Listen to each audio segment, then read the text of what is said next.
build our youth for the future. Thank you very much.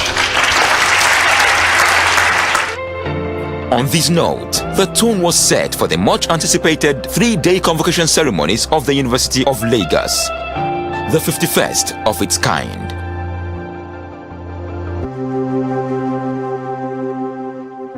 It is a cool morning on Tuesday, 6th of July, 2021, day 1 of the 51st convocation ceremony of the University of Lagos.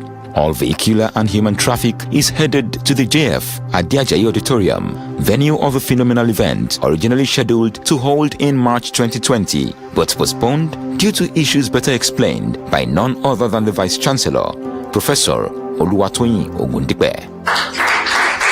You all recall that March 2nd, 2020, on this same spot I stood, and we gathered together in this chamber to commence activities for the 51st convocation ceremonies of the University of Lagos that was scheduled for March 9 to March 12, 2020. Come in and, how any tips on how you think you were able to break out? There's no particular way to this music success, trust me. And where I'm from, we are rough. You just need to calm down and observe a lot of things. That's the way we grow. Okay. So you heard it straight from the lion's mouth. He said, keep it calm. Calmer. Don't be so relax. I need to come to you. So real quick, before we wrap up this interview, we're going to play a quick game. Okay. Are you ready? I'm ready. Are you ready? Sure. Okay. So basically, I give you words, and you can choose the format you want the game to go in. It's either I give you words and you sing already existing songs that have those words in them, or I give you words and on the spot you make up a song. Yeah. Okay. Which one do you want? Freestyle or existing song? Just freestyle. This flex. So okay. Trust, I'm not going to be easy on you. I'm going to give you the craziest words. Are you ready? I'm ready. Are you sure you're ready? Sure. All right. So let's start in 3, 2, 1. Color.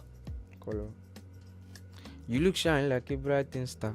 Jesus, Omo Maria, see your color, they shine on me. I be oble. Okay. Did you say oble in that? Okay. You get 1 point for you. Okay. So next one is frame. Okay. I go frame you for my house, Mama Sita. Pademinita, Karira. I don't feel like it's too easy for you. I don't like that it's too easy for you. So let's go next one, carpet.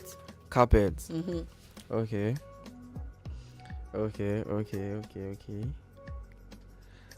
January, February. Are you from March? Omo, I dey mash you like my carpet to she. Follow me, Ugbagbe. Okay. This is your final word. Are you ready for it? I'm ready. Are you ready for it? Yeah. Okay, so the final word is grateful. And please don't do up and grateful, Lord. Please don't do it. Grateful, that's your word. Grateful. Let's do it. Okay.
I am thrilled and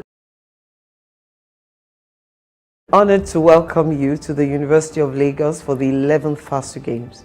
Your presence here not only signifies the importance of sports, but also highlights its unifying power, bringing us all together and strengthening our ties as Africans. Unilag stands as a beacon of knowledge and excellence, and we take pride in the investments we have made in our sporting facilities to nurture the talents of our students and create an environment that promotes not just the physical, but also intellectual growth. As we embark on hosting this prestigious event, I want you to be assured of our unwavering dedication to providing an exceptional experience. We have worked hard to ensure your comfort, your safety, and overall well-being. This event is more than just a competition. It is an opportunity to make new friends, to connect and build lasting relationships that showcase the very best of Africa. Let us therefore embrace the spirit of competition, camaraderie, and unity as we come together to celebrate the transformative power of sports. Once again, on behalf of the entire University of Lagos community, I extend our warmest welcome and best wishes for an exciting event. Let us therefore come together as we unite, compete, excel in the very best of African fashion. My name is Folashade Ogunshola, and I am the Vice Chancellor of the University of Lagos, the University of First Choice, and the nation's pride. Welcome. Welcome to the University of Lagos, one of Nigeria's premier institutions of higher learning. As we proudly co-host the FASU Games alongside Lagos State University LASU, we are excited to showcase our facilities and unwavering commitment to excellence. The stage for FASU 2024 will be the Unilag Sports Complex. At the heart of our sports complex lies the football pitch, a sprawling green expanse that has witnessed countless victories and heart-pounding matches. This meticulously maintained field, with its verdant grass and standard dimensions, provides the perfect stage for thrilling football games. Our athletics track is sheer delight for sprinters and endurance runners. It's a platform for greatness. 8 clean lanes lay out in front of you, each one a potential path to success. Our track is a masterpiece waiting to be conquered. Basketball fanatics, get ready to elevate your game. Our courts, strategically placed beside the football pitch, are your personal arena. The rhythmic squeak of sneakers, the thunderous slam dunks, and the electric atmosphere create a vibe that's pure NBA. With perfect bounce, you will feel like you stepped onto the court of your dreams. For the volleyball enthusiast, you are not left out. You will find your rhythm on our courts as well. Every spike, block, and dig is a masterful display of skill and athleticism. For those seeking a more refined sport, our 4 well-maintained tennis courts are your personal Wimbledon. 2 are perfectly sized for singles matches where precision and strategy reign supreme. And for those who prefer doubles, we have 2 courts designed for dynamic teamwork. Every serve, volley, and smash feels like a masterpiece on these courts. Cricket lovers will be delighted by our cricket pitch, a testament to the growing popularity of the sport in Nigeria. The University of Lagos is more than just a sporting powerhouse. It's a holistic environment that caters to the athlete's entire experience. While our sports facilities set the stage for competition, it's the supporting infrastructure that ensures peak performance. Beyond the thrill of victory lies the importance of recovery. The Femi Gbajabiamila Hostel offers athletes a peaceful sanctuary where they can rest and recharge. The standard amenities and comfortable accommodations are designed to optimize relaxation and prepare athletes for their next challenge. Fueling the body is as crucial as training the mind. The Omolola Jelili Hall will be the nutritional powerhouse for FASU 2024. Our culinary team has crafted menus that balance taste with nutritional value, ensuring athletes have the energy they need to excel. Behind every champion is relentless training. The ISL training pitches are your launchpad to greatness. These meticulously maintained grounds offer ample space for drills, practice matches, and individual training. Here, you will have everything you need to reach your full potential. Unilag is more than just a campus. It's a living, breathing entity with a pulse of its own. While the athletic fields are where dreams are made, our sprawling grounds offer a much-needed sanctuary. Imagine lush green spaces perfect for a quiet stroll, a moment of reflection, or a team-building exercise. It's a place where athletes can escape the intensity of the competition and simply recharge, surrounded by nature and the inspiring energy of campus life. Your safety and peace of mind are paramount to us at Unilag. We understand that feeling secure is essential for enjoying any event, especially one as significant as FASU 2024. Rest assured, we've pulled out all the stops to create a safe and secure environment for everyone.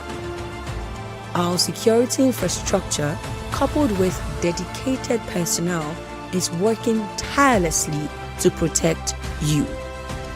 From advanced surveillance to rapid response protocols, we've got you covered. As we prepare to welcome you for FASU 2024, we understand the physical demands of athletic competition. The Unilag Medical Center and its team of medical professionals is committed to ensuring you receive the best possible care.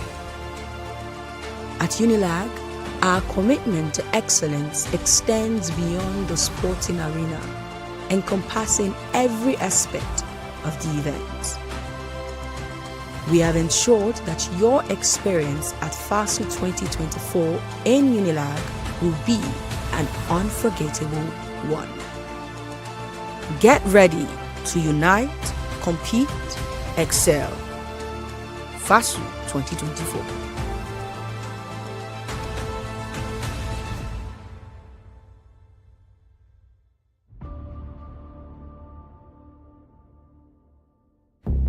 You're about to graduate, and suddenly, everyone's asking, what next?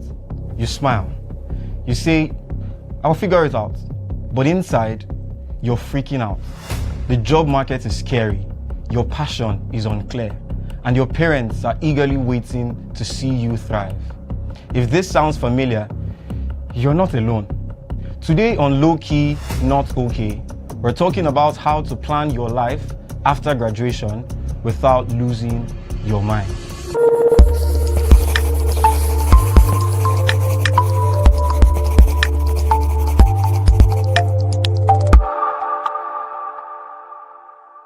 Welcome to the very first episode of Low Key, Not Okay, where we say everything you're feeling but can't exactly explain. I'm Daniel, and I'll be joined today by psychotherapist and emotional wellness coach, Ediri Ose Ediale. She's worked with students, professionals, and young adults who all have one thing in common. They're all anxious about the future. So if you're in your final year, you just graduated, or you're stuck in NYSC, this one's for you. You're very welcome, ma'am. Very nice to have you today. Thank you so much for having me. How exactly are you feeling? How are you today? I'm good. I'm actually very good. Thank you. All right. So we're going to, take it very slow and, have this very brilliant conversation today, right? So graduating is supposed to feel like something big. I mean, it's something you're looking forward to years and years and years after waiting, right? But why does it often feel like a burden sometimes, rather than something to be really joyful about, especially when you've gotten to that moment where, you're saying goodbye to university? Okay, well, there are several reasons. Okay. And I think the first one is there's an adrenaline rush when you're about to graduate because you're looking forward to leaving there. It's like a focus of a success point, so to speak, that this is like a goal. Yeah. So you put a lot of energy towards getting there. Maybe you're reading, you're handling your projects, you're just getting things ready to graduate. And then when you do graduate, your adrenaline drops. So that adrenaline drop, because an adrenaline comes with a lot of excitement, expectations. So when you've done the work, you've graduated, it's as if, what next? So there's an adrenaline drop.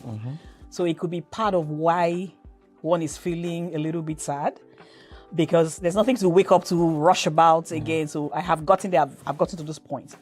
And the second point is there's something called an arrival fallacy.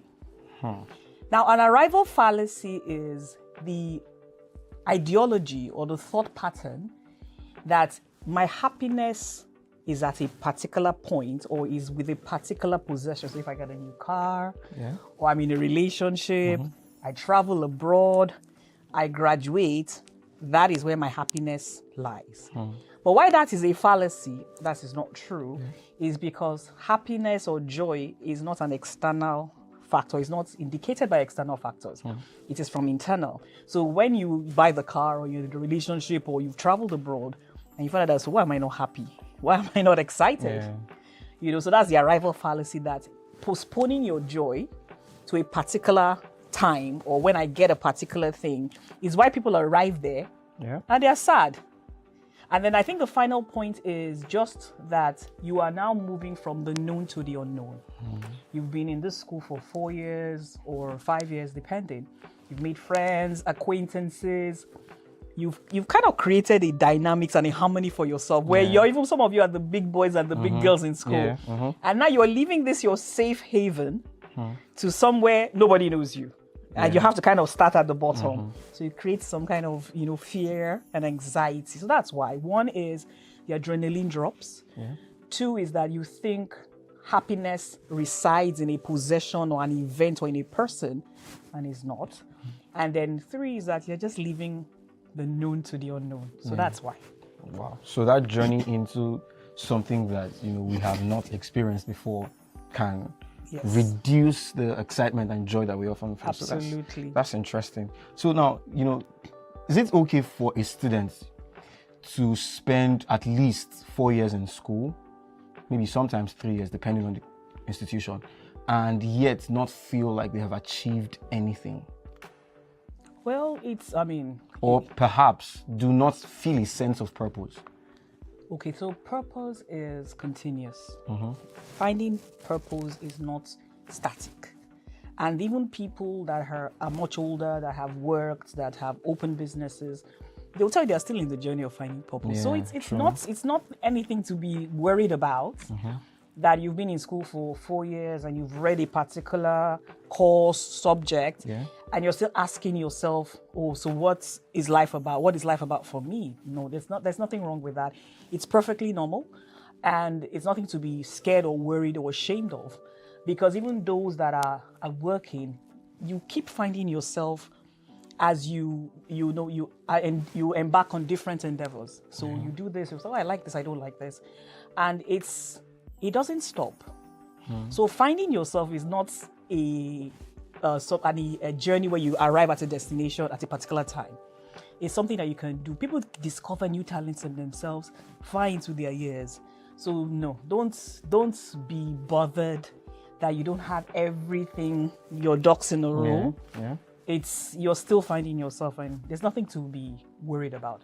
You know, people say that if you don't, I mean, maybe not a lot, but I know a few people who have this ideology that if you have not been able to put your life together by the time you're done with school, you might be messed up, right? Well, there are certain things that come with each level of your life. When you're living secondary school, you're living university and all that.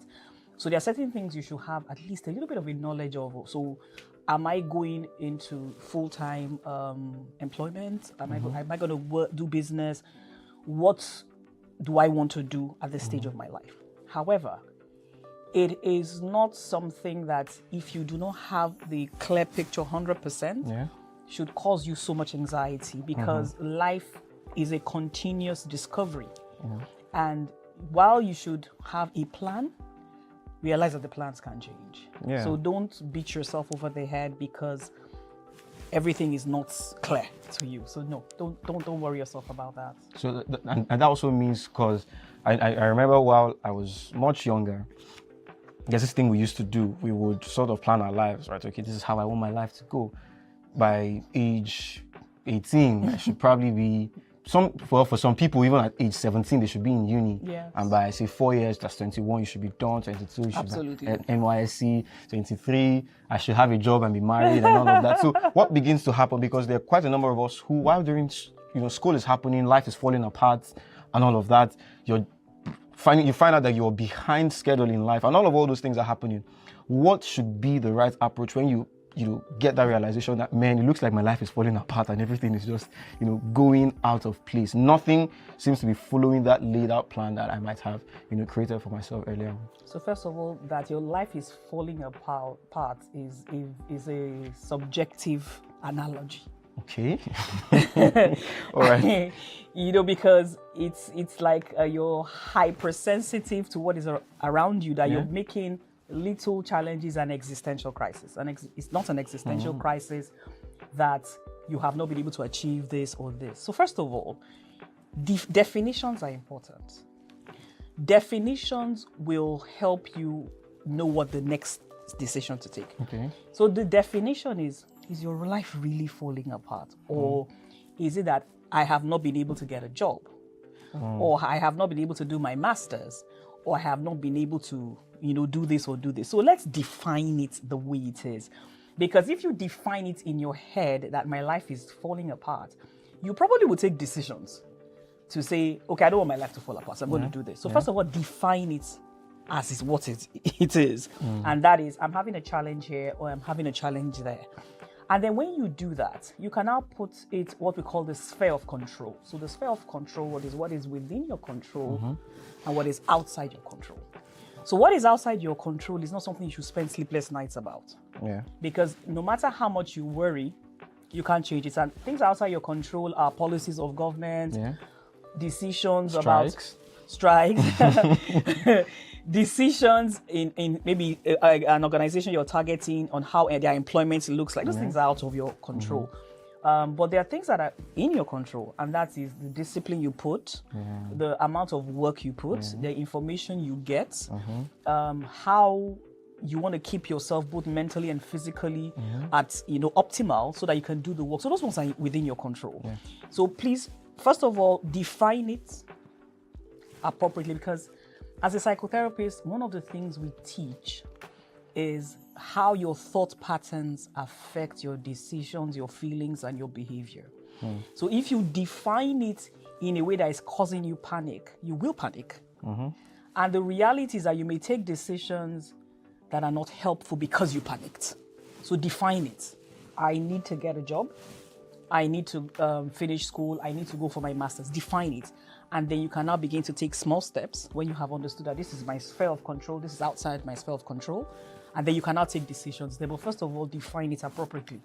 Okay. All right. So thank you for that beautiful response. And I think this really leads me into my next question. So when people, when people panic during their graduation, or probably after their graduation, how much of that pressure is really coming from outside? I mean, family pressure, or maybe other friends' successes and other things. So how much of that pressure is really coming from outside? And how can students, how can individuals, manage all of that that's happening around them at that period? From a psychology and psychotherapist perspective, I think a major percent is external. A major percent of the pressure we feel is external. Expectations from family, expectations from society.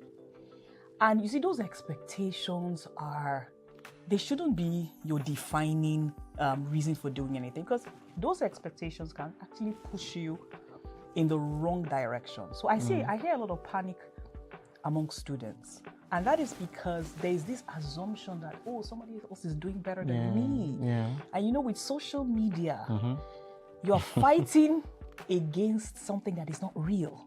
Interesting. You see someone that has curated their lives, put the best pictures, the best times in their life. You see them in the airport. That airport they're in is the first time they've been in the airport in 5 years. You see them with a new bag or a new outfit. They have gone to buy the outfits. The other clothes are just normal clothes. Just one little success, and they put the certificate there. And then you begin to doubt yourself. So you are now competing with something that is not even real. Wow.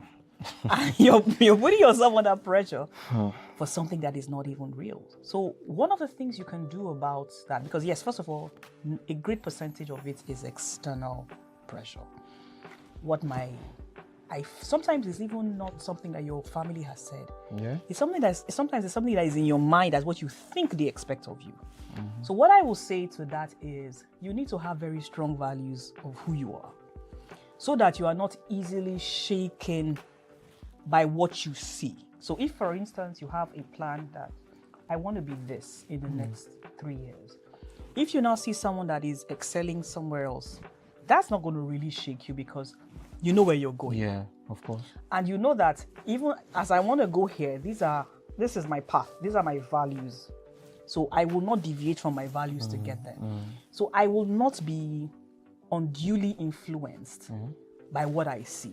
And then also, societal expectations are things we need to really talk about, because a lot of ideologies, is being challenged now. Yeah, well, very much. We're challenging a lot of those ideologies now, when we're children. So there's something called conditioning. So conditioning is, I don't tell you that women stay at home and cook. Yeah. But you wake up in the morning and you see your mom at home cooking. Of course. You go outside, you see on a billboard, the man is carrying a briefcase going to work and the woman is cooking. You're being conditioned to think that is how life should be. So that lady that is being conditioned, or that man that has been conditioned, will grow up and say, I need to go to work because I'm a man. And the lady's like, I need to be in the kitchen because I'm a woman. Who told you? You were conditioned by your environment. So when you say, I need to do this by this age, or I need to do this by this age, ask yourself, why? Where is the infallible fact, global, world accepted fact that I must be this by this age? Where is it written? Why am I under pressure by this thing? What is this a value I have decided for myself? Or is this I've been conditioned to believe that if I do not go abroad to do my master's, I have failed? Or any other master's you do anywhere is not it. Yeah. So why? So you need to ask yourself, why do I feel like this? Because a lot of times the thoughts that we think and the motivations are in our mind, and they are not always facts. So yes, pressure is most likely external, more external than internal. How do you combat it? What are your values? What's your path in life? What have you decided for yourself? Check your thoughts and your ideologies. I'm doing this because.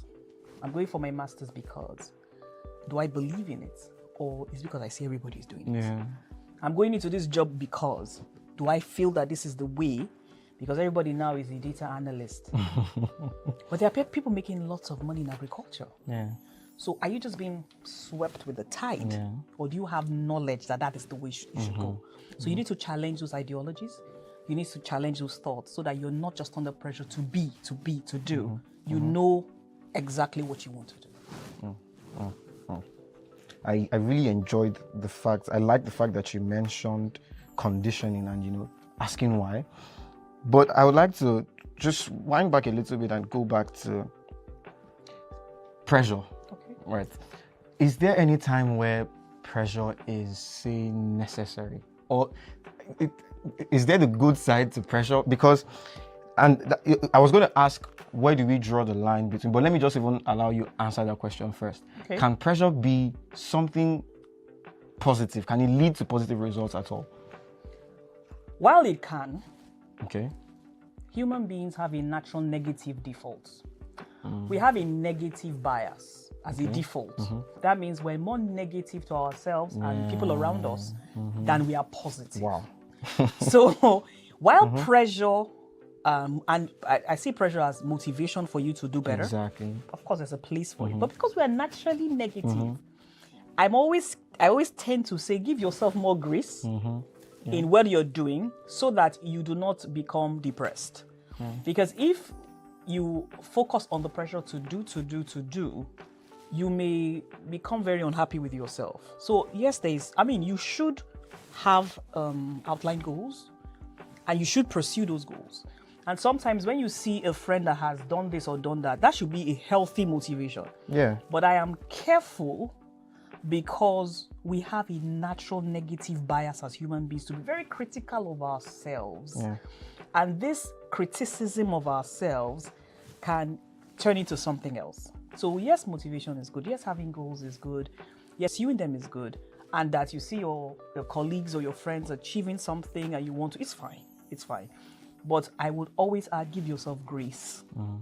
Give yourself grace. Don't let that be a downfall spiral into depression.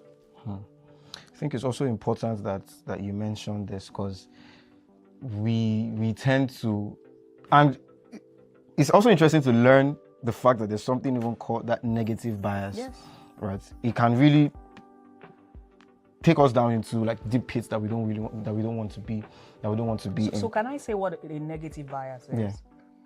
A negative bias is that maybe you are getting feedback from your lecturer or your parents and they say, hey, you did this well, but there's improvement that needs to be done in this part.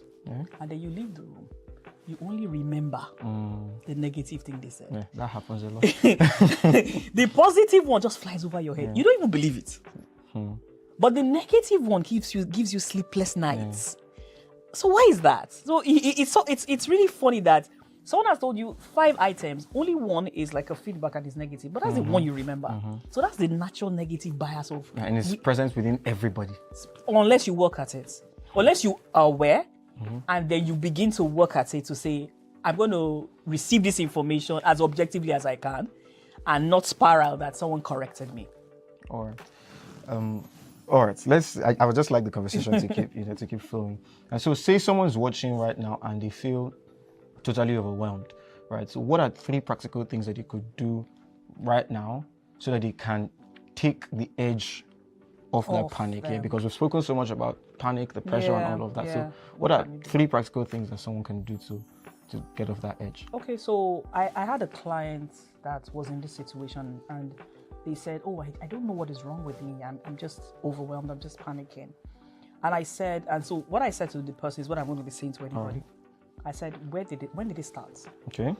And I said, okay, can you just investigate what happened to you today? There's a trigger point. Yeah. So what that feeling of pressure or being overwhelmed, there's a trigger point. So I said, can you find out what the trigger point is? And then the person told us, I said, well, nothing happened today. I said, okay, let's go to yesterday. And then they went to yesterday and then they found the trigger point that someone gave them an information. So what exactly is the trigger point? What? The trigger point is different for everybody. So that person that is overwhelmed, maybe they've heard, you need to, all people that are graduates, by the time they have graduated for 2 years, they should have gotten a good job. Yeah. He hears that maybe in a conversation. That's a trigger point for him. So something that makes it start. A trigger point, that's something that makes your emotions rise. And if you're not aware, like I'm explaining to you, you don't even know trigger points are there. So it might just be a conversation with your friend, and she says to the lady, you see your size. Everybody is doing fit farmer, you're just eating. And you laugh about it. Yeah. That's a trigger point. But then it stays. It stays subconsciously. Yeah. Wow. You don't know. So what I would say is that if you're overwhelmed, investigate what the trigger was. And when you investigate the trigger, Yeah. ask yourself, that information, is it accurate? How accurate is it? Yeah. So if we say, for instance, that if you're 25, you should be this, or 22, you should be this. Is that an accurate statement? And so when you begin to investigate, you're giving yourself counter emotions to feel. Yeah. Rather than feel, I have failed, I'm not beautiful, I'm not good enough.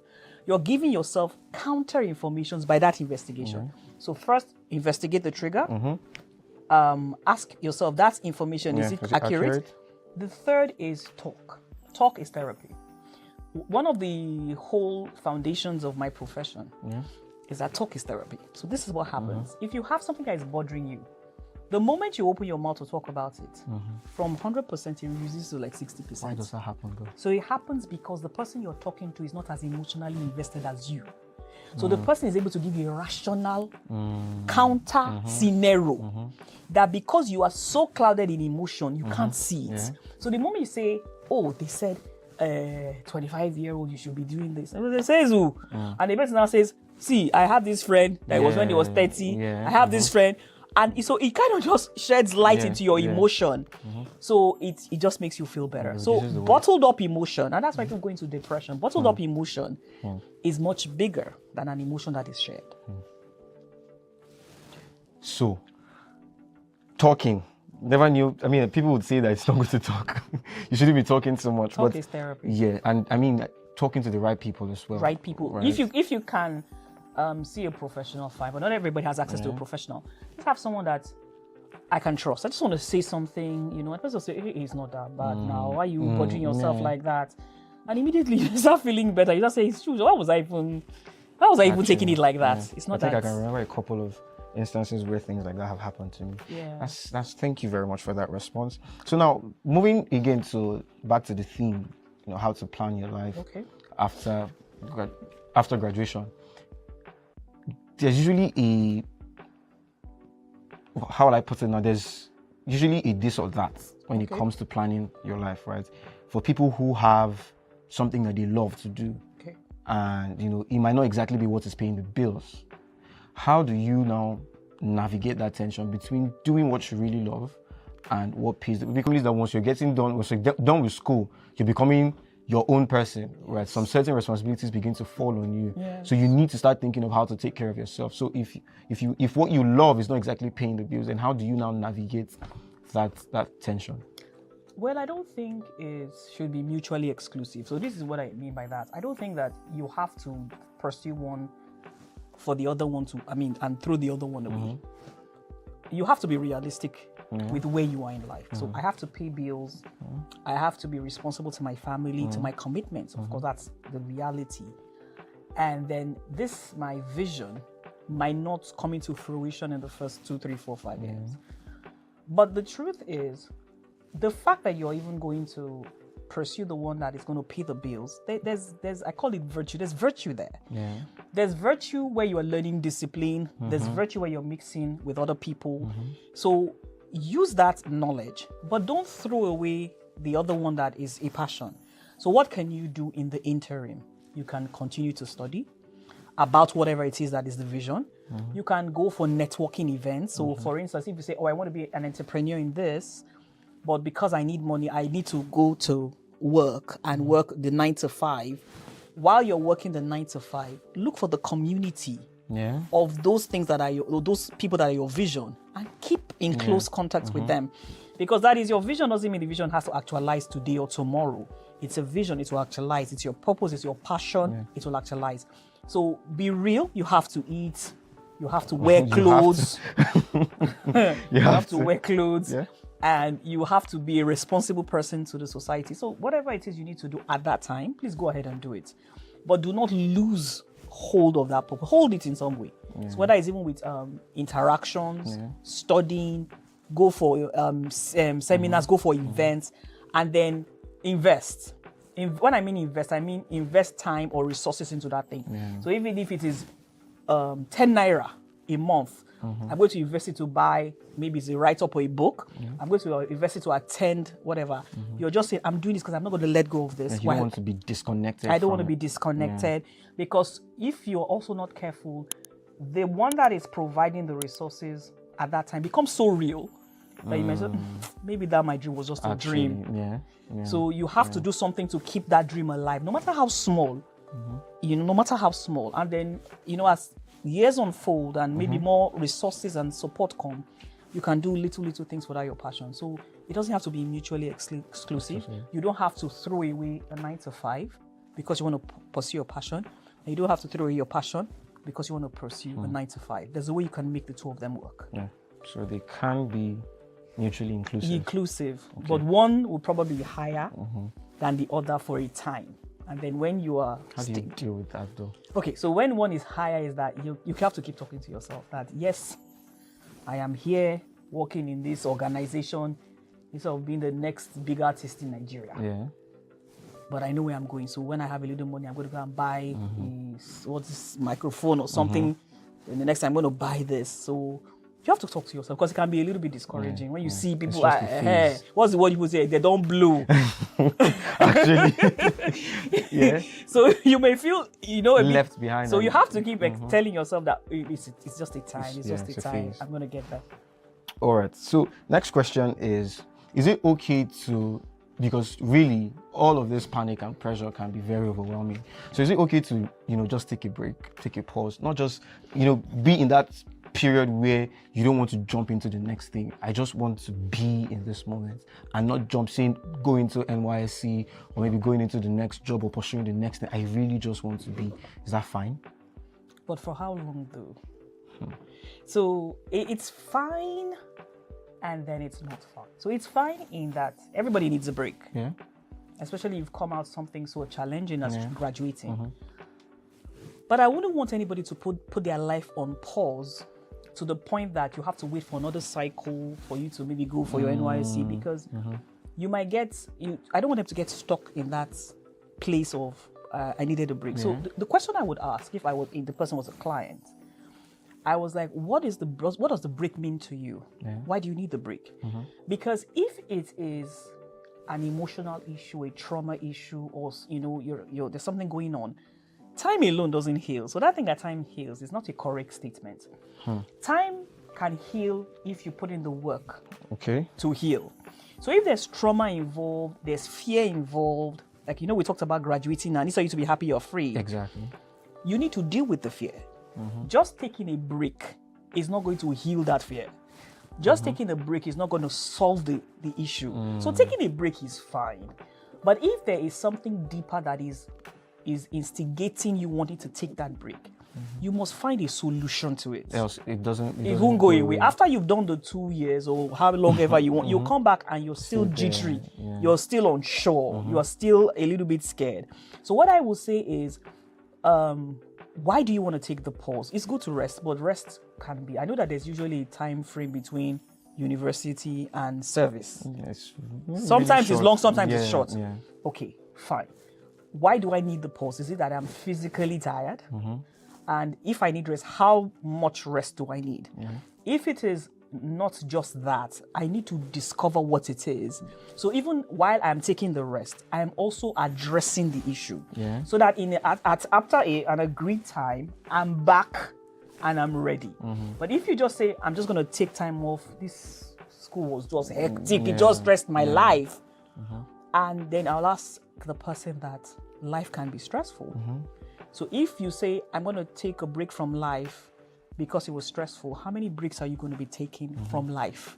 So can we talk about it and say, can I teach you conflict management skills? Can I teach you stress management skills? Can I teach you how to prioritize and take action in small bites so that while you're going in, you're not overwhelmed? And then if we can do that, maybe the pause does not have to wait till you need to, 2 cycles have gone, or whether it's NYSC, 2 cycles have gone, or whatever you need to be before you get back. And you get back and you seem as if there's another issue because you're now lost. My friends have moved ahead and I'm here. So we need to address why you need that rest. We need to address why you need that pause. Is it that I want to enjoy life? Just see life. I've been reading for 4 years. I just want to enjoy my life. So we need to address that. Can we enjoy life within a certain timeline? Because usually there's something deeper. There's usually something deeper. We need to address it and then make sure the person is fine, and then you can do what you want to do. That was yet another brilliant, response. So to my next question, do you think that, therapy or coaching can actually help people who are currently in this stage of their life? Absolutely. So let me first of all define what therapy is and then maybe what coaching is. So therapy is healing from mind and emotional trauma.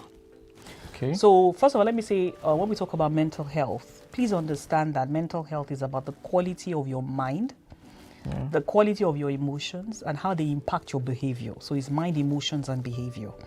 So what therapy does is, if there's someone that is struggling with their emotions, where they're depressed, they're anxious, they're traumatized by different events. So trauma is any very negative situation that's impacted the person. So if someone has suicidal ideation, you definitely need therapy. And if someone is feeling stuck in terms of, I don't know what the next phase of my life, I don't know what to do, or they're struggling in school or with life in taking decisions, they do need therapy, because like I said, there may be something there. So therapy is needed to understand what is instigating those emotions that is causing the problem, and then giving the person enlightenment, and then they can move on. So therapy definitely is helpful. Coaching, on the other hand, is more of like a strategy support, where the coaching can help the person to strategize. What are your plans? How much money do you have? How much resources do you have? What can we do?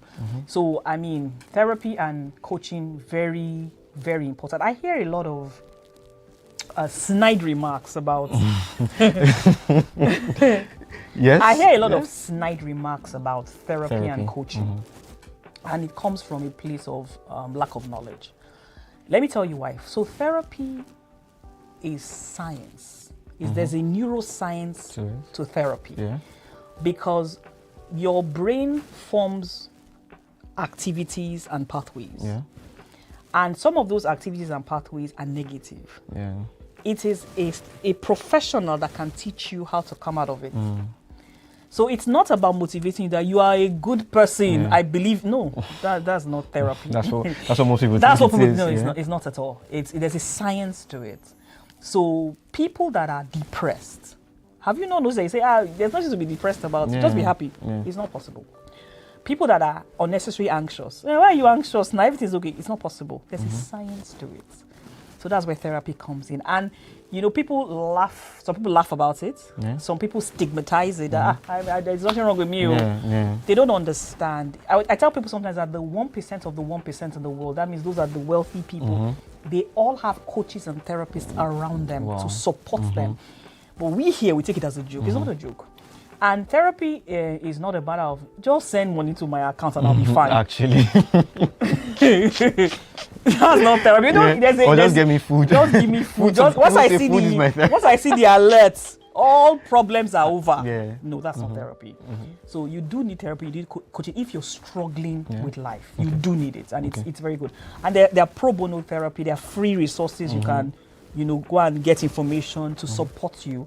And then there are professional counselors like me that you can also call. But therapy is good, coaching is good. Okay, so what would the process be like for somebody who is facing a lot of these pressures after school, who wants to get out of that? So if this person was to maybe get coaching or therapy, what would that process for that person look like? Yes. So first of all, we do something called the process of exploration. So the process of exploration is just getting to know you. What's your name? What are your likes? What's your background? What are your ideologies? Because they don't understand that they are stuck because of something that they believe. They are stuck because of something they have learned or been conditioned to believe. So if you're being conditioned to believe that I'm a failure or I can't amount to anything, before you even start something, you're already kind of giving yourself a negative. So we need to find out what is going on. Why can't you take this decision? And it takes a little bit of time in getting to kind of unpack, yes. But if you're trying to do it on your own, what I would say is write down your thoughts every day. So if you say it's time for me to go to school or time for me to go somewhere, I'm not going to go. You're not going to go. Why? Write it down. So I'm not going to go because the last time I failed, I'll fail again. Who says because you failed the last time? So when you begin to write those things down, you probably find patterns. You find patterns. Then you begin to challenge those patterns. You begin to ask questions about those patterns. And then something called behavioral modification.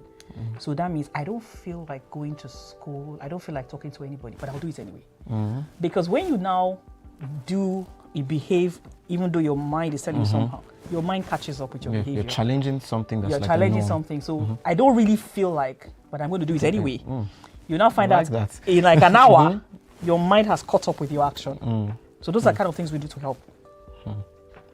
I think that has been one of the most powerful things that I've heard so far, and it's quite interesting how, and that would probably just lead us to bringing this whole session to an end. What would be one mindset shift, right?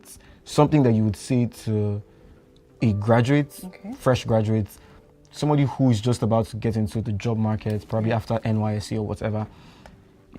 What is that thing you would say to give, or what exactly is the mindset shift for them to approach life? I will tell them that your thoughts are shaping your life. Your thoughts are not always true. Okay. Challenge those thoughts that are not true. Your thoughts are determining. So when I was in a secondary school to talk about mental health, and I saw a group of the serious ones in front. The ones what they call a FICO. And I saw the school too. And I saw the jokers at the back. And I told them that the reason why you're sitting down there is because you told yourself in your mind, that's where I need to be. You don't just do anything. Thoughts are so fleeting. But before you wore these clothes, you thought about it. Before you woke up in the morning and did what you did, you thought about it. They are very fast. They can decide your life for good or for bad. So you need to begin to think about your thoughts. And I said there's a neuroscience to it. What you think about consistently becomes your pattern. It's like it becomes your language. People that can't be, hardworking or whatever, sometimes they are stuck in their head. And let me give you the analogy to it. You speak English, right? Yes, I do. Do you speak any other language apart from English? Not very fluently. But you speak English fluently? Yes. So if I tell you, Daddy, why are you not speaking Russian? Or German. Or German. Speak it now. I've given you the book. I've taught you. Speak it. Can you speak it? No. When you tell somebody, why can't you be more hardworking or less depressed? It's like you're telling them, why can't you speak Russian? Their brain does not understand the language of not being depressed. Wow. So what do you do when you want to learn Russian? You pick up the book and you study every day and you practice. That is how you change your mindset. Wow. You have to know what is wrong, pick up the information that is needed, study it every day and practice. That's the only way you will change. You cannot tell somebody to snap out of depression. Wow. You cannot tell someone to snap out of anxiety. You have to teach them and they have to do the work every day, and then they get to a point where they are not as anxious. Wow. So I would tell them, check your thoughts, because your thoughts are determining your emotions and your behavior. So check your thoughts. All right, so just before I let you leave, say, now, I'm learning about this now. Okay. How powerful my thoughts are. Yeah. But I think that I may have done some things to my life because of how I might have thought. Yeah. I don't think it's going to be very easy to undo it. Exactly. Because the impact now is the reality I'm living in. Absolutely. So how exactly do I undo the damage that has been done? Fantastic question. There's something called neuroplasticity. Okay. Neuroplasticity says your brain can change. If you see someone that is an addict, the structure of their brain is not the same as someone that is not an addict. If you see someone that has consistent depression or negative thoughts, the structure of their brain is not the same.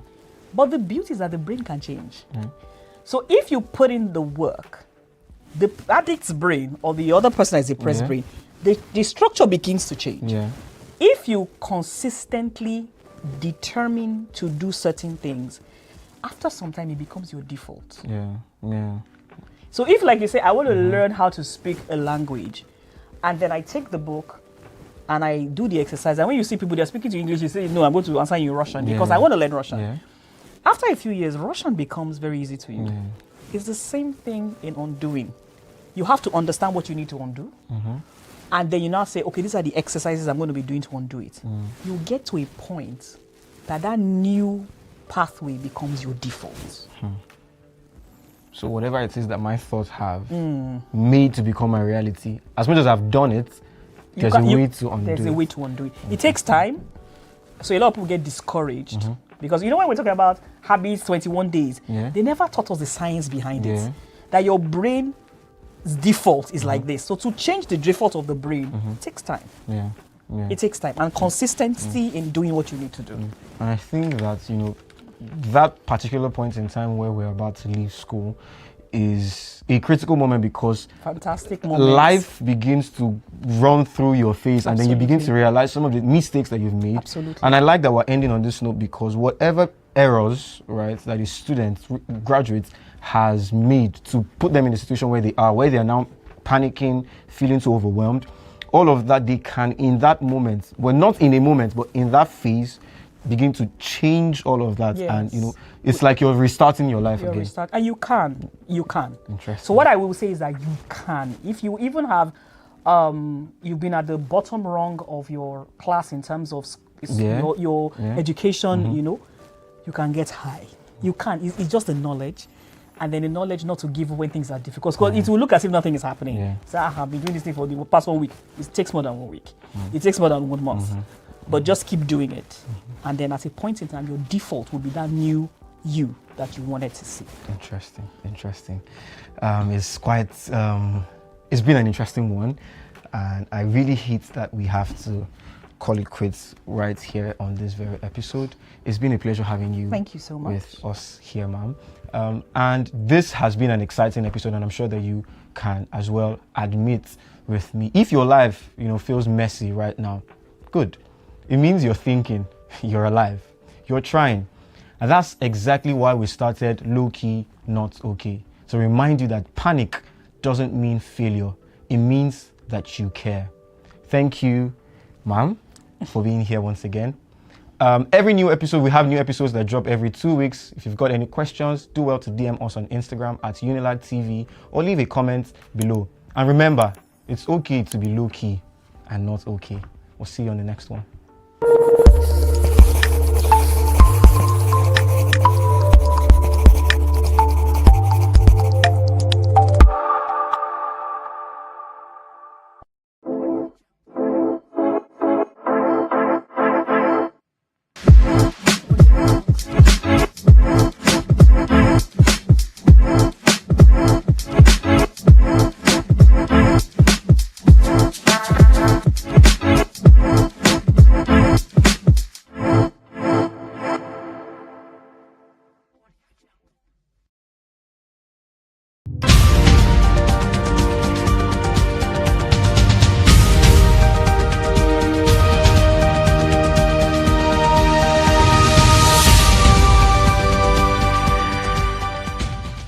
If you've been around Unilag this year, then you've probably noticed the new sleek electric buses moving students between education and campus. They began operations in January under the university's Electric Vehicle Initiative in partnership with Ogota Global Resources and Chart Eco Global Services. And get this, in just 6 months, the buses have reportedly cut carbon emissions by 17 tons. And by December, that figure could jump to 120 tons. That sounds big. But here's the real question though. What does it actually mean for you as a student commuting on campus, whether that is going back to the hostel or attending classes? So on paper, the numbers sound impressive. The buses are fume-free, quiet, and our favorite word, cheaper. But if you step outside, you still notice campus is crawling with petrol cabs, diesel shuttle buses, and of course, the private cars as well, all pumping out emissions. So, are these new electric buses really making a dent, or are they just a small drop in a very big bucket? To break it down, we are joined by Mr. Itunu, one of the partners behind this initiative. He'll help us understand what these numbers actually mean and whether these projects could shape the future of transport here at Unilag and maybe even other campuses around Nigeria. It's good to have you here, Mr. Thank you. Itunu. Thank you for having me. Yeah. Okay. My So, pleasure. a lot of students are probably wondering, just like I am, when we hear 17 tons of carbon saved, it sounds like a really big deal, right? But what does it actually mean? Okay. So, could you just explain what, 17 tons mean and also the projected number, which is 120 tons? Okay. Yeah, thanks. Yeah, thank you for having me. My pleasure being here. So yeah, we've been able to, like you said, like you rightly said, we've been able to save 17 tons of emissions. So how we got that figure? So that was the figure we got from the first half of the year. That was from January to June, because we actually started operations in January. So from January to June, we did a total mileage of the vehicles. So we started with 10 vehicles, 10 electric buses. So we did a total mileage, and it summed up to 102,000 kilometers. So apparently we've been able to save 102,000 kilometers. So assuming we're not around, the alternative cabs or the alternative vehicles, which are the cabs, the shuttles, and what have we, would have transported students at on a mileage of 102,000 kilometers. So what would have been generated in that 102,000 kilometers is about 20 tons. But that is gross. There's what we call gross emissions, like the total emissions. But when we look at the emissions that we also generated, so for instance, we actually charge our buses with the electric buses now. So from the power that we consume, and when there's no lights, from the diesel that we burn and all of that. So we got about 17 tons of emissions as net emissions. So but by the end of the year, we are projecting up to 120 tons of emissions, because obviously, we've increased our fleet to about 30 buses. Like I said, we started with 10 buses. Now we have about 30. We have 30 buses, right? 30 active buses, and we've also opened more routes. Initially, we used to ply only the campus to gate routes, but now it has been expanded to the back gates. So we have more mileage. So by the end of the year, we hope to cut, mathematically, we hope to cut. Mathematically, we are going to cut more than 120 tons of emissions, which is equivalent to planting over 5,000 trees. So just imagine you having like a forest, like a small forest. You know what it takes to have a forest, to have over 5,000 trees. So that is what it is equivalent to. Okay, so basically, not only are the buses cheaper, but it's also very good for the environment. Yes, is what I'm hearing. Yes, exactly. They are eco-friendly. They're eco-friendly. Eco-friendly, yes. Okay, perfect. And you already explained to us the snapshot of what you mean by 17 tons. So what is a snapshot for 120 tons? That's the projection, the projected number. Yes. No. So this is the 120 tons that I related to the 5,600 trees. Oh, okay. Yes, because a tree saves about 23 kg of tons in a year, right? So if you multiply 23 by the 120 tons, you get 5,600. So if you want to know how much trees you need to plant, if you want to know how much trees you need to plant, to save 17 tons, you just multiply the 23 kg by 17,000. Okay. So yeah. Okay, so just for clarity, is it the more the buses are increased, the more the numbers increase? Yes, the more the buses, the more the mileage. Okay. So once you have more mileage, yes, you are reducing emissions. So far the buses cover mileage, or so far they move, right? So far they prevent the alternative, which are the cabs, the shuttles. So far they prevent them from moving. We are saving emissions. So that is the concept behind it. Okay. So the more the cabs or the petrol vehicles move, right, the more the emissions. So what we are just trying to do is to prevent this, is to prevent the mileage on, or to reduce the mileage of the alternatives. So that's how we are relating it. That's how we calculated it. Yeah. Okay. So that makes a lot of sense. Okay. So following that, right, coming from understanding that a lot of, you know, the results that we're seeing is based off on the amount of buses we have on campus. Okay. How effective then, and this is, you know, entering my second question, is how effective then are the buses currently on campus, considering that we still have the petrol buses in operation? Yeah, so it's the road to net zero is actually a long road. Okay. So Nigeria actually has a target of 2060. That's when we hope to do net zero. So net zero means basically like whatever you are emitting, right? If, for instance, you emit 10 tons of emissions, like you need to invest in projects that will take out that 10 tons of emissions. So, right, so this is a good start, and this is also a proof of concept. So, like, we've been able to show that this e-mobility, like, is an effective way of reducing emissions. So, if, for instance, now, more than half of the vehicles on campus, or more than half of the commercial vehicles on campus are electric vehicles, right, it's going to cut the emissions on campus by half.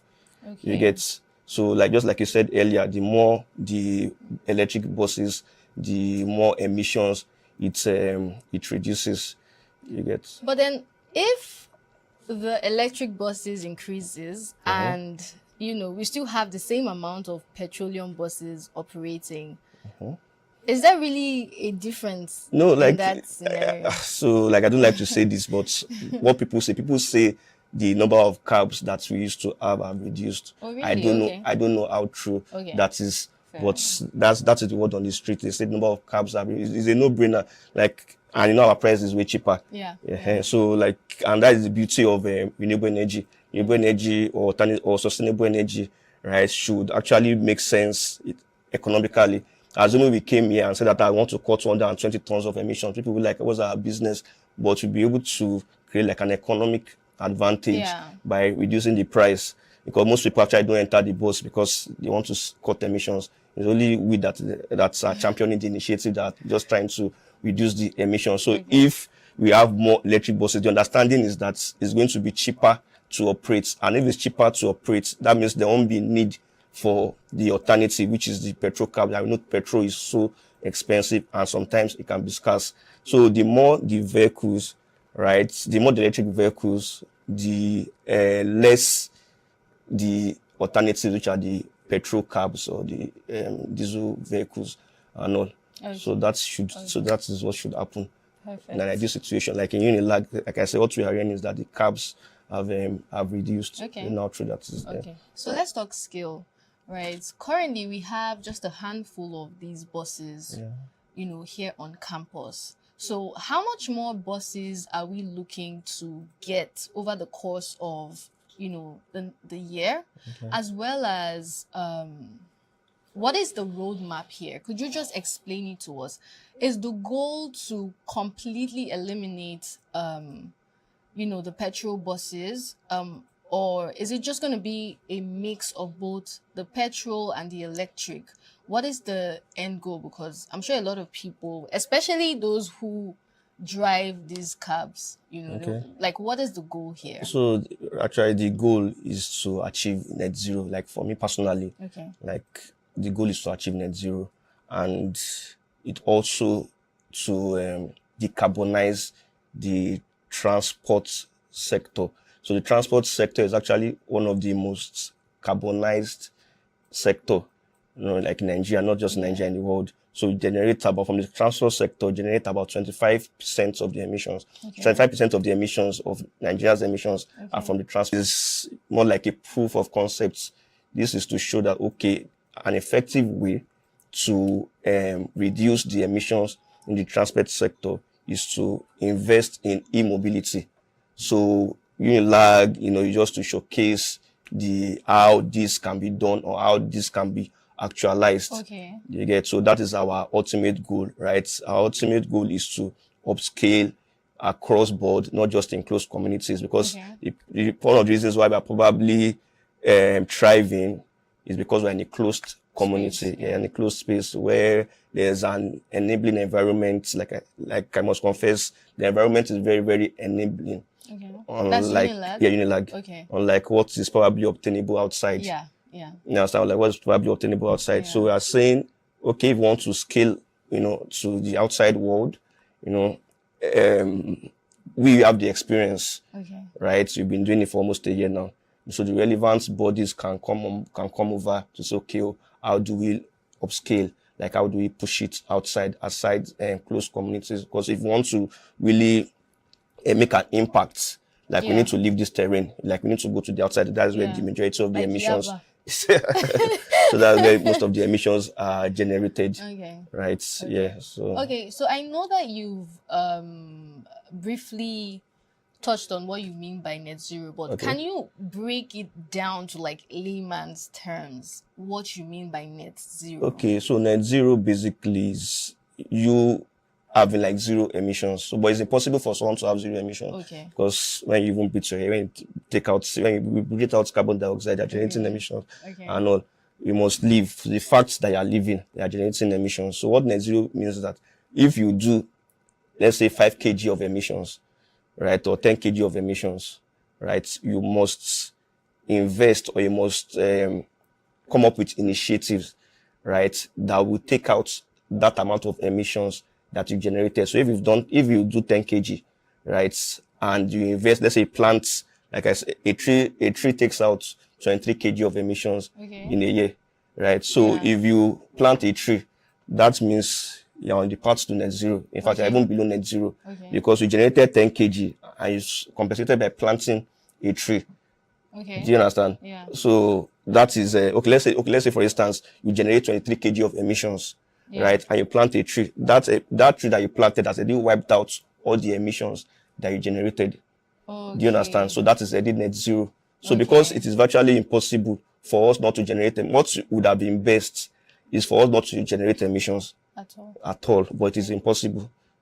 Right? You have to generate emissions. So if at all we are going to generate emissions, we must come up with initiatives that are eco-friendly, like having solar panels. So for instance now, like instead of using electricity and you have your solar panels, that means you're not getting any emissions from electricity. So if you have your cooking gas, instead of using the conventional cooking gas, if you have your biogas, it's reducing your emissions. Like just coming up with initiatives when you have to drive a car.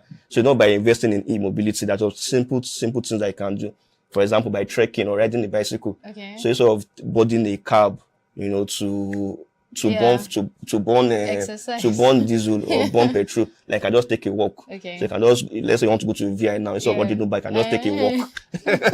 You can take a walk to VI now, so you've already reduced the emissions. So it's just about you being environmental conscious. So whatever thing you want to do, you have to know the environmental impacts of whatever you want to do. So if it is in your consciousness that I'm going to generate some amount of emissions by embarking on this activity, like you need to also come up with ways that you can use to take out the emissions that you want to generate.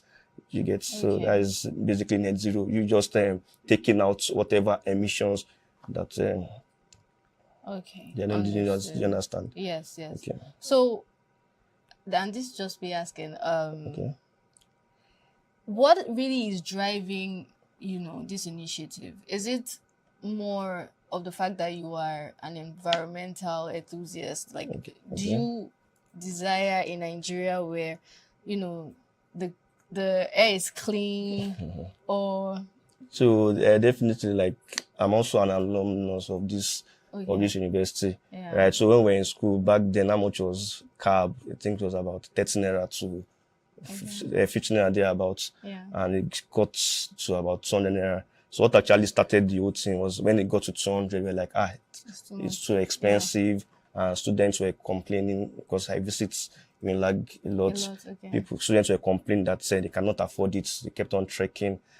So that was when we now came up with the initiative on how to make life better for people. So not just the environmental aspect, also the social aspects, because it's also a bragging right for Unilag, because Yeah. Unilag is probably the first university in the country to embark on this scale of e-mobility. Yeah. Right. So yeah. And I must say, your initiative is actually making such a huge difference, because the other day I actually took it upon myself to board one of the buses, and not only is it cheaper, it's actually very conducive as well. I think very comfortable. Okay. One of the favorite thing I loved about is how cross ventilated the buses are, and a lot of students actually love the fact that it's very comfortable And cheaper. and cheaper. 100 naira. So looking forward, right? Okay. Do we plan, are your plans to take this business, Okay.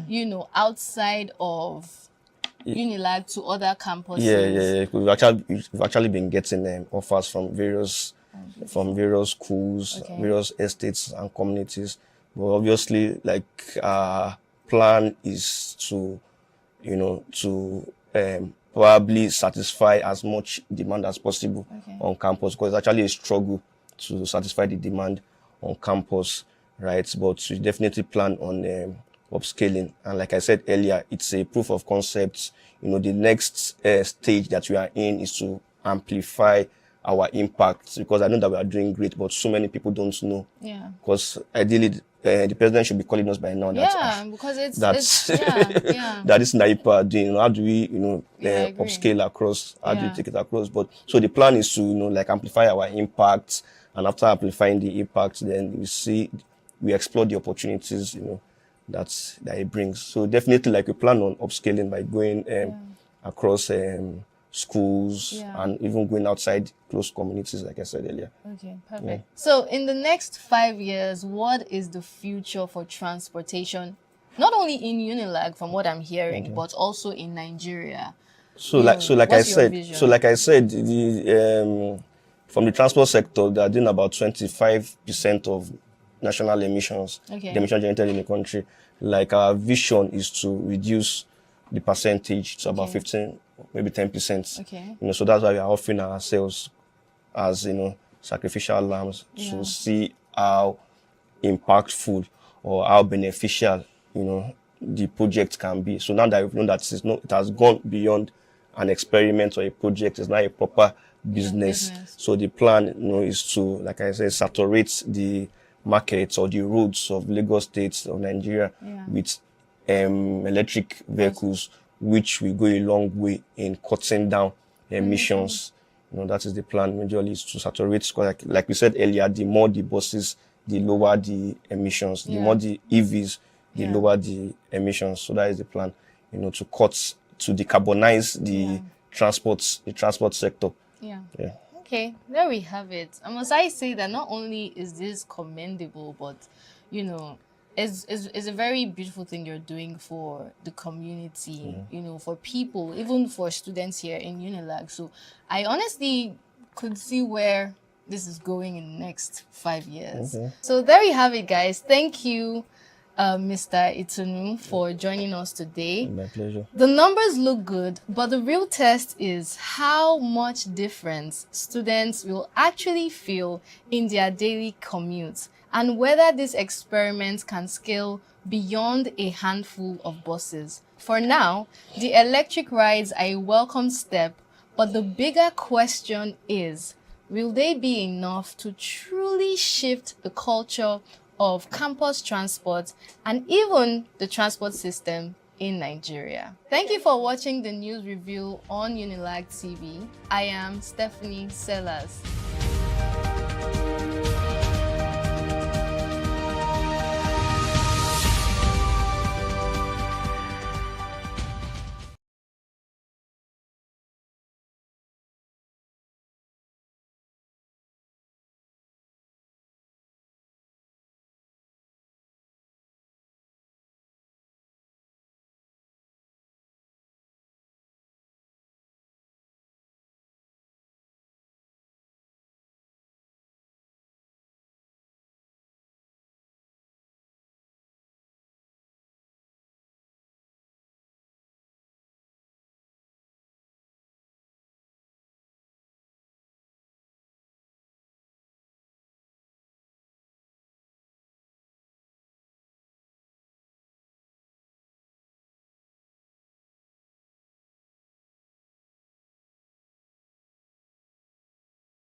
ọ̀fọ̀ mo ti rè é.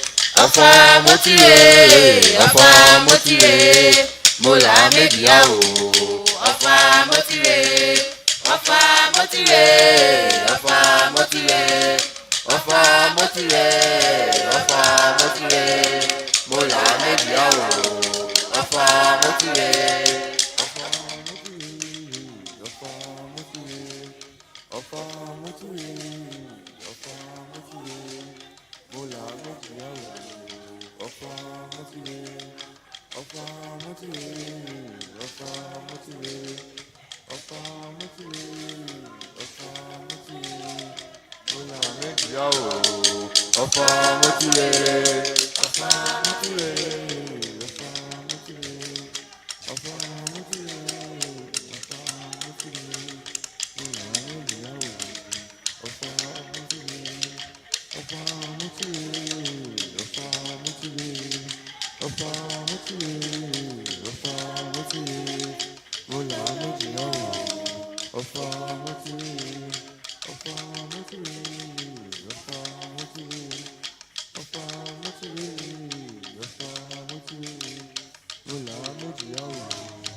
Baby boomers, millennials, this is your time to shine. But of course, it doesn't mean I'm cutting out my Gen Z because you guys know I'm here for you. It remains your girl, MIKA on the MIC. And today with me, I am honored to introduce you guys to a legend. I mean, it needs no introduction, let's not lie. But I'm going to do it because I feel honored to do it. With me today is a founding member of the Plantation Boys. You know, the people that shaped the Nigerian music industry and, kind of, opened the path for other people to come in and do their own thing. And you know, he has see, let me just tell you, he's a legend, he's an icon, and he is Blackface Naija. That's what's up. How you doing? I'm very well, thank you so much for coming in today. Thanks for having me. How y'all doing, Unilag people? How y'all doing? You know, we're live on this. Okay, we're going to go straight into it, right? Okay. Plantation Boys. What was the inspiration behind that? And how were you able to, you know, I understand that the scene was a bit different back then. We didn't have social media, we didn't have all of streaming platforms, we didn't have all of those things. Yeah. What was the inspiration behind it? What was the drive that pushed you into making that such a success? Well, the drive was basically like, you know, being a young kid growing up, you just want to have something to show that you have a talent, you have a skill, you have something you can share with the people. And growing up, you know, we also had, everybody had their different skills and talents. It just depends on the one you want to major on. But from the different skills, I decided to major on writing music and singing, you know. And then because we have to speak about the plight of our people. And so I decided to choose that route. And that's the reason why I decided to be a singer. And with that, I can create an impact. I can touch people's life.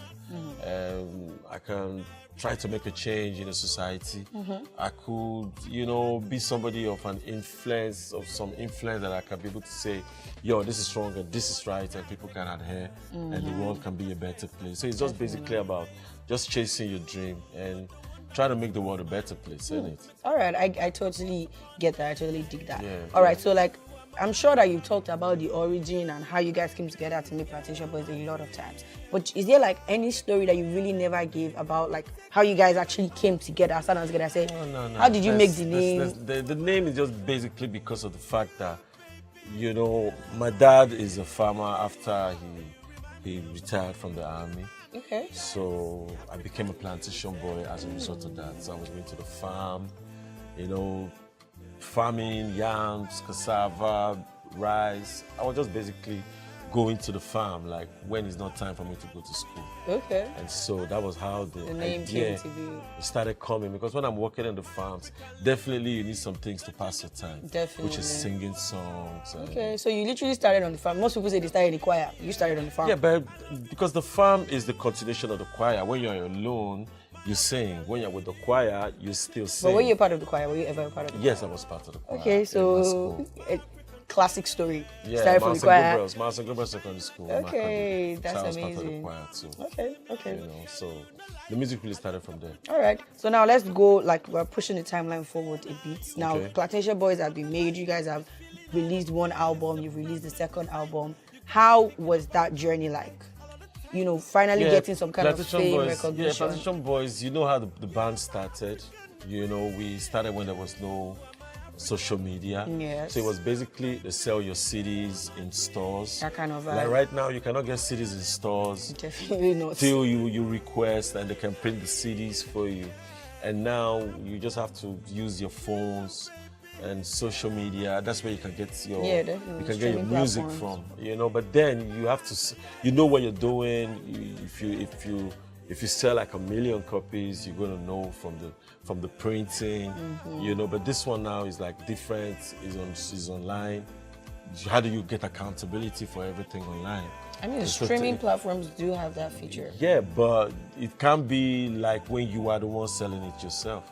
You will be more accountable for what you do than other people be accountable. So do you think music was more authentic back then than it is now? Yes, very just based off of the apart from that, like they have things they use now. They have things like AI they used to write music. Yeah. We didn't used to have that. Okay. We didn't used to have that. We didn't used to have where you just write lyrics and you just put it to a machine and the machine sings the lyrics, sings it the way the machine is programmed to. We didn't used to have that. So everything they had was the machine. You have to write the lyrics. Okay, now there's some times that we used to see, maybe you watch artists, some of them are holding their phones.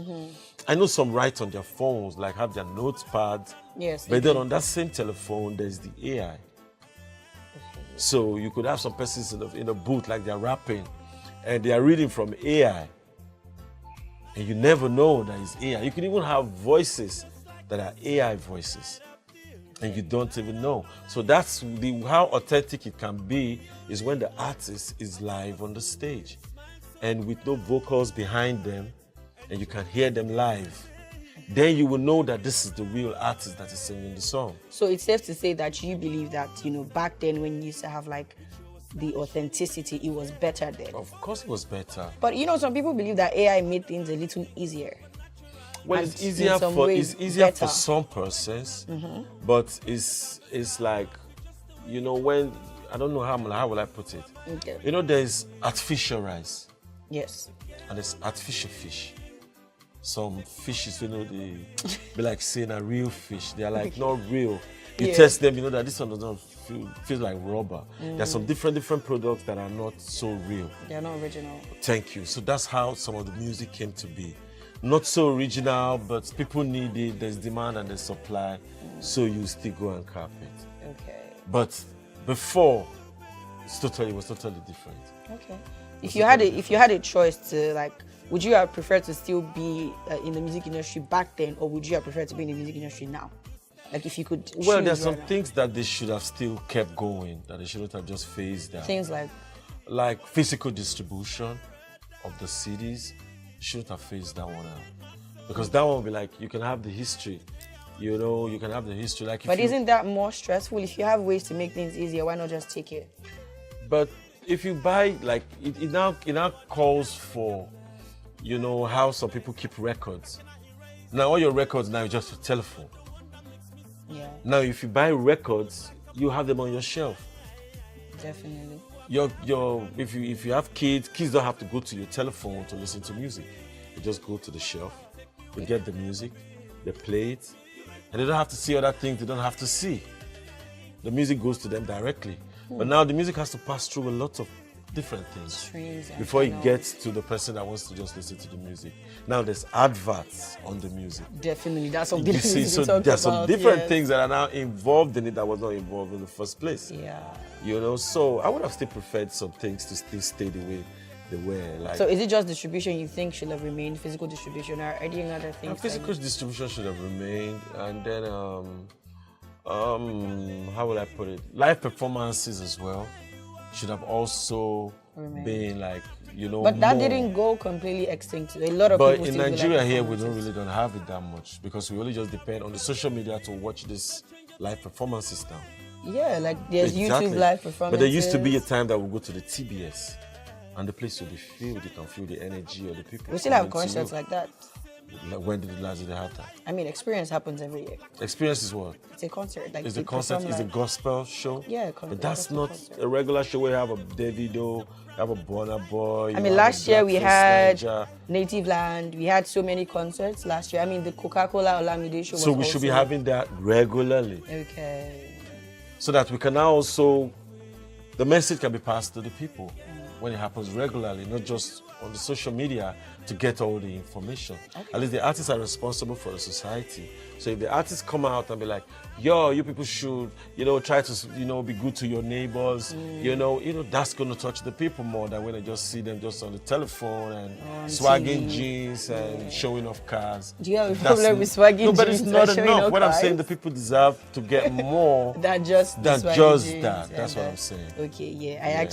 I see what Thank you very you're much. trying to do. Okay, so let's go away from the music scene right now and go back to the Plantation Boy story, right? Why are you always on the Plantation Boy story? No, because that is something, your legacy. That is something that you did that people are still going to recognize. Yes. So that's the reason why I don't worry talking about it. But why do you want to talk about it? No, because I don't want to stay on that for too long. Yeah. Like the Plantation Boys have a new album out now. Honestly, though, you really can't. You cannot leave your roots behind. Yeah. That's why I want to talk because it makes us understand the mind of Blackface Nigeria as an artist, because you were able to create something like that. And that's the standard right now that the world has put you on, because for you to be able to do something like that, then definitely you can do more. Thank you very much. Yeah. And I know that you disbanded at one point, but you guys came back together. I think 2007. There was a time that we went our separate ways, and then we came back to do another album, as Plan B album. Yeah. And since then, nobody wanted to come to the studio again, to really talk about making another record. Okay. So, but I just put out another record now, Okay. which is called The Return. Yes. Plantation Boys. And we have seen the return. Exactly. So the music is out there. You guys go check it out. Definitely. And then more music will be coming from the band. Okay. So I want you guys to know that the band stays. When people like, the band is gone. No, the band is not gone anywhere. The band stays. And the name remains Plantation Boys. Okay, so I know that this might make you a bit uncomfortable, but I need to ask, right? I understand there was some sort of rift between you and another member of the band before. I mean, the whole saga that happened with the African Queen. Fill me in. Yeah, I'm about to fill you. I'm about to give you the tea. Okay, let's go. So, of course, we all heard rumors about an alleged situation between you and Two-Face, apparently because of the rights to African Queen. Okay. That song. Was there any truth to that rumor, or was it just rumors? Well, you know that some things that have stayed in the minds of people for so long also just needs to be clarified. Do you understand? Yeah. And recently you saw that they've come out to clarify the fact that I wrote the song. Because they say when they registered it, they did not give me the rights. So they didn't have to do that. If they had given me my right from the beginning, nobody would have said, oh, Blackface writes another one. Juniors didn't need to do that, or the people that were responsible for doing that, they didn't have to do that at all. Okay. And how long did they do that to me? They did it like almost like 20, going to 25 years. That's crazy. Just giving me a bad name, just for no reason. That's like actually crazy to me. It's crazy honestly. to imagine that. It is. And I'm just thankful that I'm still here. Yeah. Because if I'd passed on before you had the chance to interview me, it would have been like, okay, they used to say that, oh, they said that, oh, or maybe they wouldn't have even come to even say the truth in the first place. They would have just kept it like that. But then, at least time reveals everything. And I'm happy to still be here. Speaking of that song, the song was allegedly about Annie Dibia Macaulay, right? The song was not about Annie Dibia. The song was a song for the African woman. But I thought like she was the inspiration behind it. She was not the inspiration behind it. She was only used as a vixen in the video. Oh. Yeah, that's it. With another girl again. There were like two girls they used. When Kenny's Music did the video that they did for Two-Face, when I told him to release the song. Okay. So she was just a vixen. She it was not because of I was writing a song. Okay. No. Okay. But right now, social media is agog with this whole situation that's happening between Two-Face and Annie. Do you have what's going on? So apparently, Two-Face came online and wrote that he had been separated from Annie for a while, and then like they're getting divorced or whatever. Oh. But like the uproar on social media now is because apparently Annie has been getting some sort of backlash from the show that she's on, Young, Famous and African. And, they're insulting her with the situation that happened with Two-Face over the years, right? And now he has come out to say that. And then somebody now said on his account that they're acting, but then he made a video, and then he was like, they don't hack me, and me talk that kind of vibe. So it's just like, that's the uproar of social media right now. Okay, so... Do you have like any 2 cents that you want to drop on that? Did you like see it coming? I don't really know how to, it's family matters, I believe family should take care of family. And family should handle what is going on in family. It's not something that I can't just weigh in, but all I can say is they should just try and know that they got kids. Yes. And kids need to be shown good examples. Yes. And that's all. Just once you know that you got kids and they need to see good examples, then I think you'll be able to know what to do and what not to do. Okay, I think that's a very, very valid response. That's just it. And all of that. All right, so now you have told us that we have a new Plantation Boys, album out. Yes, the return, by the way. There's a new album. You guys should definitely check it out. Are you going to be doing physical distributions or you do online? Well, we're doing online now. But we wish that we could have physical distribution. You could bring it back. But it's not that easy. It's a whole cartel of people that will decide if that's what they want to do. I know they decided to take it out in the first place. So they have to decide if they want to bring it back. But like right now, obviously we can see that the music industry has metamorphosed into something different from probably what it was like in your day. How do you think the sound that we're going to get from the return is going to be able to, strive properly in this music scene right now? Well, you know that every band have their sound. You cannot expect to buy an Eric Donaldson's album and you expect to be hearing him singing like Portable. Wow. Do you understand? Shots fired. You're not gonna get that. No, like his vibe, Portable vibe. I love Portable. I love his vibe. Okay. It's very different. Yes, it is. So if you want to listen to a Portable vibe, you know You listen to what Portable. to go to. You know where to go to. You want to listen to the Plantation Boys vibe. You know where to go to. You want to listen to the Blackface Nigeria vibe. You know where to go to. You want to listen to maybe a Arasta, you know where to go to, and their sounds are all totally different. So it just depends on what you want and what appeases you. Okay. You But are know? we going to be seeing a lot of you in like shows? Is Yeah, there I've a been concert coming I've up? been doing some appearances here and there, and I hope to do more. Okay. You know, because the fans, they want me. They always want me to perform. You know, because I like to sing live. So when I'm singing live, they always feel me, and that's the reason why they're always like, we need you to come. We need you to come. So you're But planning, then- you're putting a show together for the fans. Yeah, right? we're planning a show for the fans yet. Yes, and I'm going to give you guys updates on that. Yes, because I want my invite. Thank you very much. Yes, I'm going to send you that. You invite many other people to come Yes, as well. the Gen Z are going to come and take And I'm over. inviting all the whole crew. Everybody should come as Yeah. well. But when that time comes, I'll let you guys know. All right. You know, but I'm talking with some people already. And we're trying to do the first Ghetto Child concert, which is a Blackface Nigeria show. Just me singing from the beginning to the end. Of course, with some people coming to support as well. But then they can get a feel and be filled with my music. And before they can, at least they'll take some things home. Yeah, definitely. Like I who that's knows, you could revive the wave of live singing concerts. Yeah, other people have been doing it, and Yeah. I'm still enjoying them. But then we still need to do our own bit. Yes. You know, so that's why we're still here. All right, thank you very much. Anyways, on the final note, what would you say to artists that are just upcoming and just looking up to you or something like that? Well, artists, firstly, you have to be original, very original. You can't go around sampling people's music. Copyright will come knocking on your door. And then your passion, stick to it. You know, you can't just develop overnight. It takes time.